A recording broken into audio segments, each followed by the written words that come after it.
Welcome back to the Deep Dive.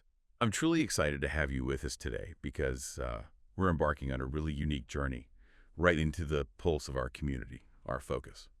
Behind the blotter with the Peshtigo Times, that's right, we're taking a deep dive into actual police reports from our own backyard, Marinette, Menominee, and Menominee County. And this isn't about, dry statistics. It's about the surprising daily events, the serious challenges, and sometimes, well, the truly head-scratching moments that really illuminate what's happening in our neighborhoods. We'll uncover everything from, like, routine traffic incidents and baffling hit and runs to serious arrests involving everything from bond violations to dangerous weapons, and even those rare moments of unexpected community kindness. It's a raw, sort of unfiltered snapshot of the daily grind and unexpected dramas our local law enforcement faces.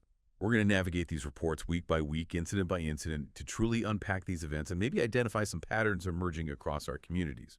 As we comb through these local blotters from northeast Wisconsin, where should we begin our exploration? Well, what's truly fascinating here is how these reports, concise as they are, they really paint such a vivid picture of local life.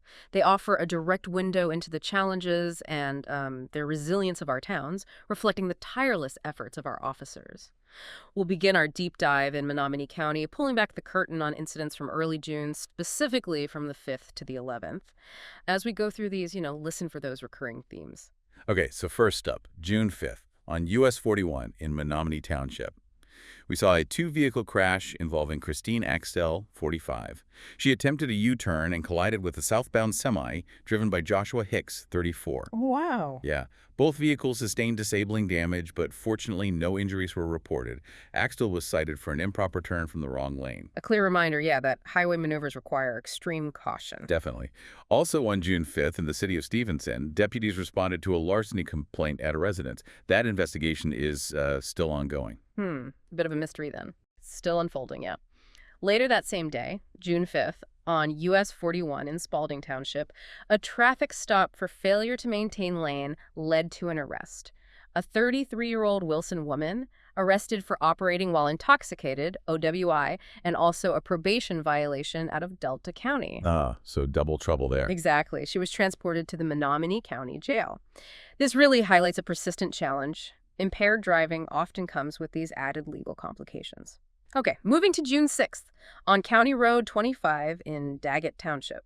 A traffic stop, this time for no taillights. It resulted in the arrest of a 29-year-old Greenleaf, Wisconsin man. For no taillights. What else? Well, he was arrested for no operator's license and operating without security, driving without the required insurance or registration, another common issue we see. Right. He was also transported to the Menominee County Jail. That same day, June 6th, on County Road 577 in Faithorn Township, Janet Linka, 65, swerved to avoid a deer. Oh, the classic deer incident. You got it. Entered the ditch, struck some trees. Fortunately, no injuries reported. Yeah, a familiar foe on our rural roads, isn't it? Underscores the hazards. Absolutely. Then, still on June 6th, at a business in Daggett Township, deputies were dispatched to a truly unsettling scene. A man described as dangerous entered an establishment with a machete and was waving it around. Whoa, seriously? A machete? Yeah. Thankfully, the man complied with a request to leave before deputies arrived. Well, that's lucky. But it just goes to show the unpredictable nature of these calls, doesn't it? It really does. Shifting to June 7th, on Railroad Avenue in Daggett Township, deputies responded to a traffic crash and a disturbance. A 42-year-old Daggett man pulling out from a parked position struck a parked car. Okay, simple enough, right? Seems like it. But then he and a witness started arguing until deputies arrived. The driver was arrested for OWI and driving while his license was revoked, then off to Menominee County Jail. So it escalated.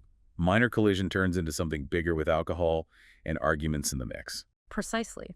Also on June 7th, on H1 Road in Daggett Township, a domestic in progress was reported. An investigation was conducted, and in the end, both parties agreed to leave and made arrangements to retrieve property later.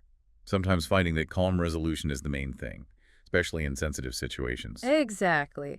It shows that difficult side of police work. And still, on June 7th, on Main Street in Spalding Township, another domestic incident, plus a malicious destruction of property complaint. The suspect, a 25-year-old Bark River man, had left the scene. Did they find him? They did, shortly after, over in Delta County. He was arrested there for OWI. The assault and malicious destruction complaint were forwarded to the prosecutor's office for charges back here. Wow, crossing county lines and involving multiple agencies. Messy. Very. Later in the week, June 9th, on County Road 577 in Menominee Township, a damaged mailbox led to a wider investigation. Turns out, a large number of mailboxes were damaged in the city of Menominee Township and Mellon Township. Looks like the same suspect. Like a spree. Seems like it. An investigation is ongoing, and they have identified a suspect. So even seemingly random vandalism gets investigated. Finally, for this period, June 11th, on County Road 14 in Mellon Township, a vehicle versus train incident. Oh. Kathleen Jensen, 62, failed to see the train, which struck her vehicle, disabling damage. Any injuries? Thankfully, no injuries were reported in this truly alarming encounter.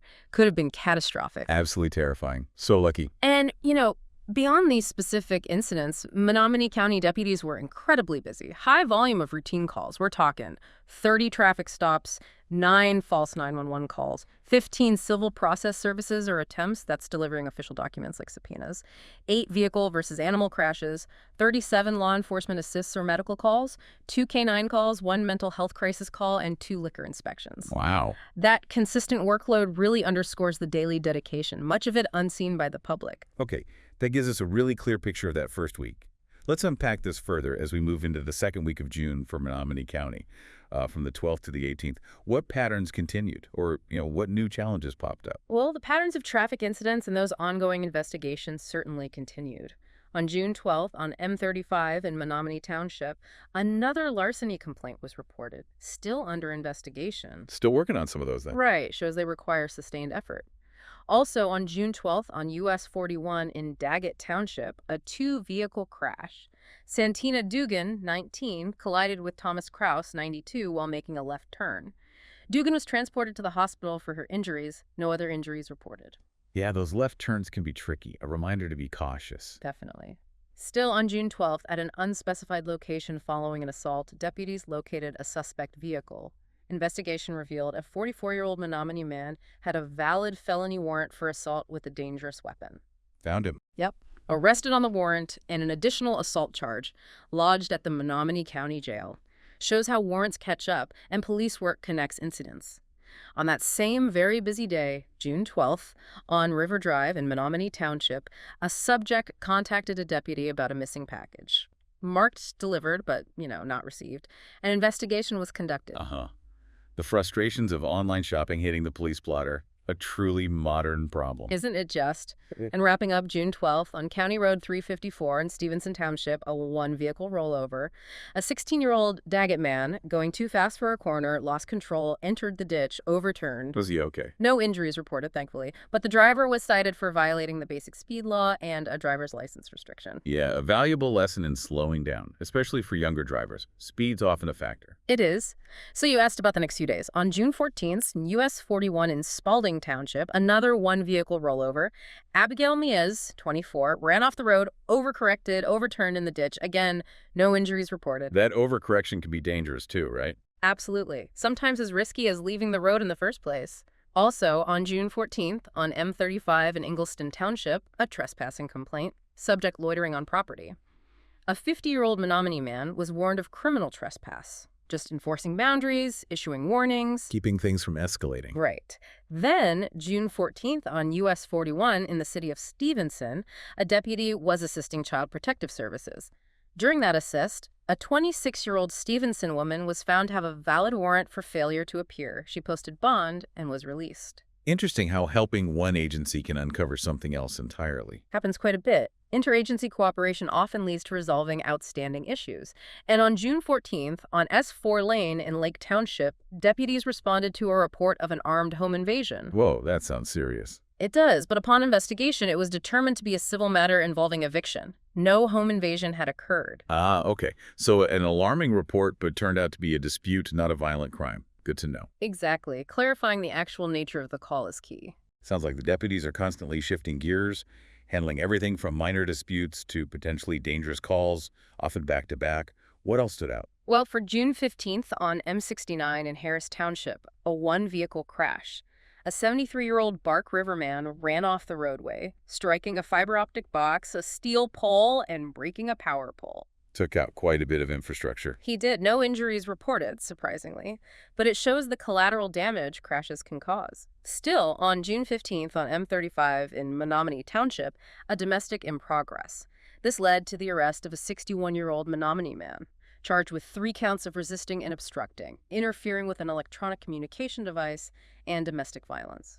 Lodged at the jail. That's a severe situation. Multiple charges highlighting the challenges in those domestic calls. Immense challenges. On June 16th, in the Mason Park area in Menominee Township, a malicious destruction of property complaint. A park bench damaged. Frustrating vandalism affecting public spaces. Yep. Small scale, but impacts the community. Also on June 16th, over in Delta County, a 36-year-old woman was arrested on a valid warrant. Probation violation related to original charges of assault with a dangerous weapon and OWI, transported back to Menominee County Jail. Reiterates that point about warrants catching up, even across counties. They always do. Yeah. And wrapping up June 16th on Chartres Road in Stevenson Township, a neighbor dispute. Caller said his neighbor damaged his garden, determined to be a civil complaint. The kind of spat that sometimes needs law enforcement. Just to clarify, it's a civil matter, not criminal. Exactly right. Their work is incredibly diverse. Any other major incidents as we close out this second week? Yes. Moving to June 17th on M35 in Ingleston Township. A serious 2-vehicle crash. A passenger car tried to pass David Cantrell's semi without enough room. This caused a southbound vehicle driven by John Zenter, 33, to swerve and strike Cantrell's semi. Oh, no. What happened? Cantrell's semi overturned. Zenter was transported to the hospital for injuries. Cantrell wasn't injured. Both vehicles had disabling damage. Wow. A passing attempt gone horribly wrong. Yeah. An overturned semi. Incredibly dangerous. Extremely. Then on June 18th at US 2 and 41 and US 41 in Spalding Township, another crash. Robin Newland, 61, was turning left. Donald Gearhart, 90, failed to see Newland turning and tried his own left turn, causing a collision. Ouch. Functional damage, no injuries reported. Just those tricky intersections causing misjudgments again. A fender bender. Thankfully, nothing worse. And to round out this period on June 18th on Hannahville B1 Road in Harris Township, traffic stop for expired plates and failure to maintain lane led to the arrest of a 56-year-old Stevenson woman for operating while under the influence of drugs and no security on the vehicle, transported and lodged. Drugs, expired plates, swerving. Trifecta of trouble there. A complex set of challenges officers face often. And again, just like the week before, beyond these specific calls, Menominee County deputies handled a ton. 32 traffic stops, 10 false 911 calls, 21 civil process attempts, 2 vehicle versus animal crashes, 37 law enforcement assists or medical calls, 3 canine calls, 3 mental health crisis calls, and 2 liquor inspections. The sheer volume is immense. The work never stops for them. It really doesn't. Now let's zoom in a bit, focus on the city of Menominee itself. Police there were busy from June 21st to the 26th. Some serious situations here, really showing the city's pulse. On June 21st, at 10th Street and 38th Avenue, a 21-year-old male was arrested for OWI. A persistent problem, sadly. It is. Also on June 21st, in the 3000 block of 22nd Street, officers investigated a report of arson at a residence. Arson. That's very concerning for any neighborhood. A serious crime. Extremely serious. Can really shake a community. And still on June 21st, in the 1800 block of 12th Avenue, officers investigated a theft. A green Trek Marlin 5 bicycle and a silver Schwinn bicycle taken from a residence. Yeah, keep an eye on those bikes, folks. Bike thefts are way too common. They really are. Moving to June 22nd at 7th Street and 16th Avenue. A 59-year-old male arrested for OWI, but this was his second offense. Second offense. Okay. Like violation of his bond release, meaning he broke the rules for being out while waiting for trial on another charge and no operator's license. Wow. So second offense OWI bond violations. Yes. Later on June 22nd, in the 1300 block of 8th Avenue and 1700 block of 10th Street, a 48-year-old male arrested for, lot. Possession of stolen property, unlawful use of a license plate, violation of bond release, possession with intent to deliver methamphetamine. Meth too. Felony possession of firearms, possession of Schedule III drugs, and possession of an unregistered pistol. That's huge. A truly significant bust, taking multiple threats off the street. Absolutely. Shows that interconnectedness of different criminal activities. A really profound series of charges there. What else were Menominee officers dealing with? Shifting to June 24th on North Shore Drive and 43rd Avenue.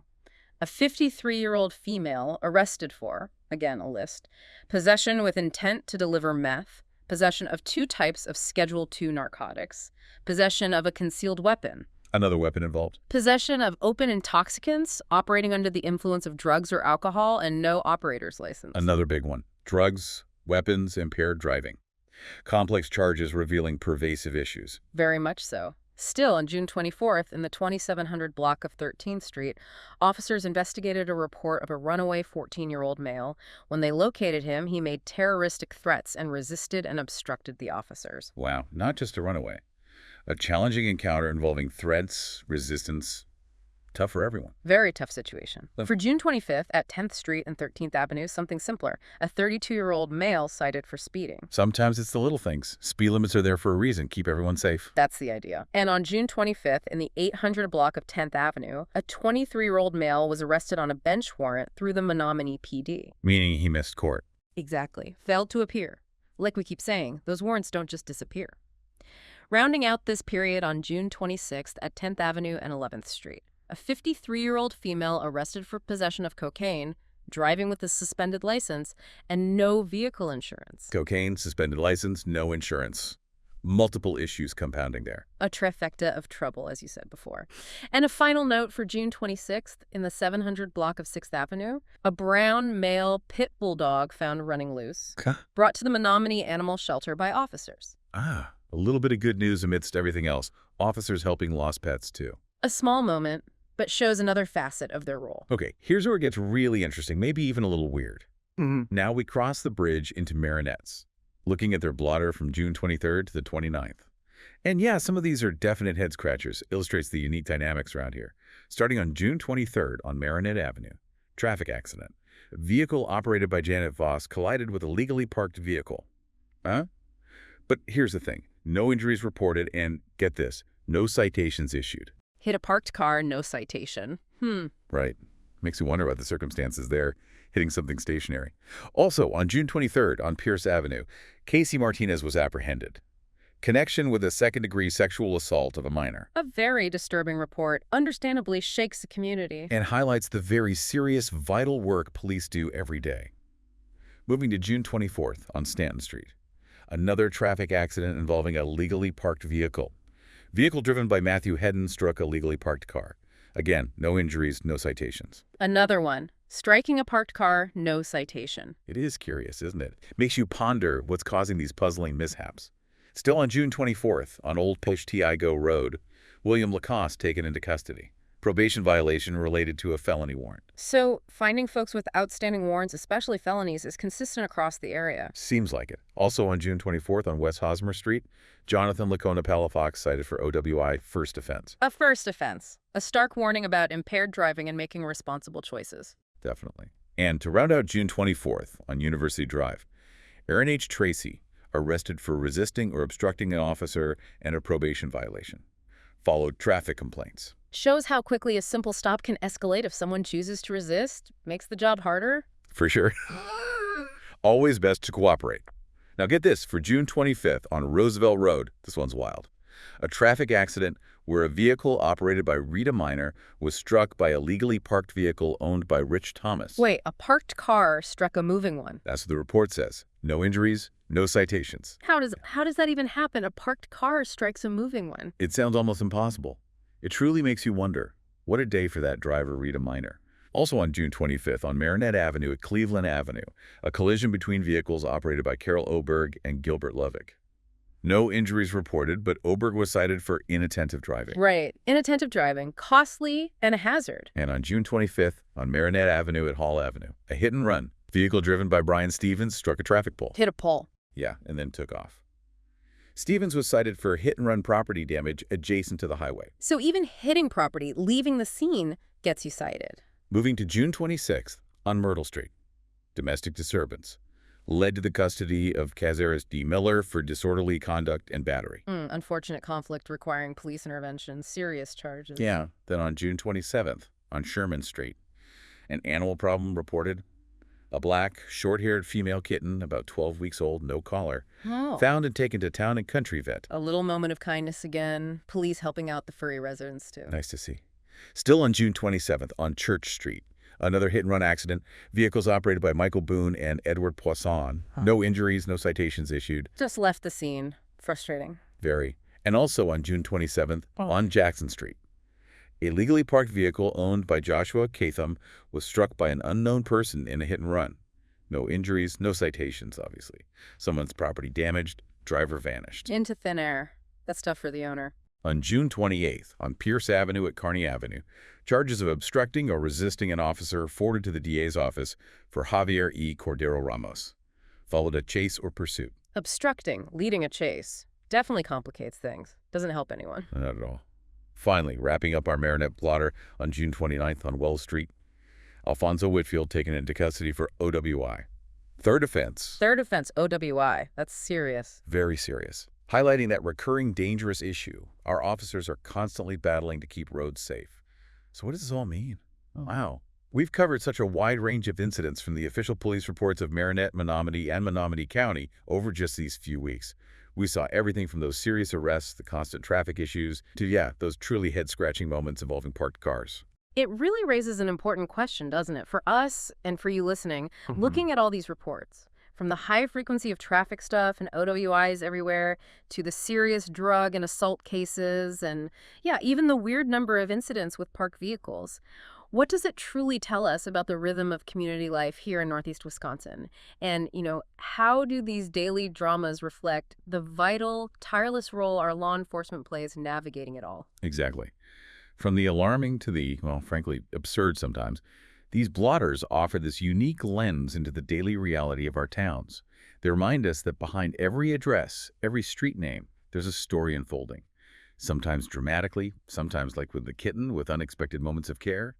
It paints a vivid picture. A really vivid picture of life right here. And it definitely encourages critical thinking, right? Questioning assumptions, not just about the incidents, but the bigger picture. Public safety, community well-being, highlights the constant vigilance needed and the incredible diversity of challenges officers face literally every single day. So for you, our listener, as you go about your week, maybe consider how these snapshots from the blotter reflect those hidden complexities, the daily dramas playing out right next door. What unseen stories might be unfolding around you in our wonderful corner of Northeast Wisconsin?